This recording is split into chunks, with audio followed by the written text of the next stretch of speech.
Arrête tout de suite, n'achète pas une maison ou un condo comme premier achat. Voici ce que tu devrais acheter. Tu devrais acheter un immeuble à revenu, puis je t'explique pourquoi en chiffres directement ici. Si on prend une prix de comparaison, une maison qu'on achète à 570 000 versus un immeuble à revenu de 700 000, puis je te descends les chiffres sur 5 ans, 10 ans, 20 ans, voici combien tu sauves à la fin de la journée. Si jamais tu achètes une maison, puis qu'elle prend en valeur, puis tes dépenses aussi augmentent année après année, dans 5 ans, ta maison va valoir 660 786, tu vas avoir dépensé 269 000 dedans.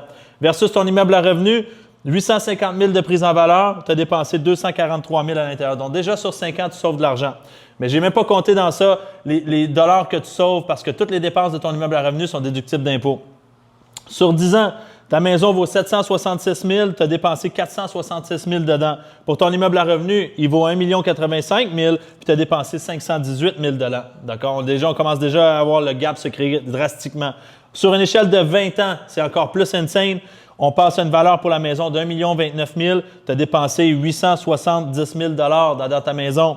Pour l'immeuble à revenu, il vaut maintenant 1,6 80 000 et puis tu as dépensé à l'intérieur 1 67 000. Toujours des dépenses avant même de calculer le retour que tu vas avoir en faisant tes déductions d'impôts. Donc, c'est insane. Ce que tu devrais faire à la place, c'est acheter un duplex comme premier achat propriétaire occupant, occuper l'unité principale, louer l'autre unité et au fil du temps, quand ton immeuble commence à se payer seul, tu prends les revenus locatifs de ton duplex pour payer pour ta propriété où tu vas habiter, ta maison ou ton condo, ce que tu veux. Donc, ton premier investissement devrait toujours être un immeuble à revenu et ensuite, idéalement, tu achètes d'autres immeubles à revenu, sinon tu achètes ta propriété de tes rêves.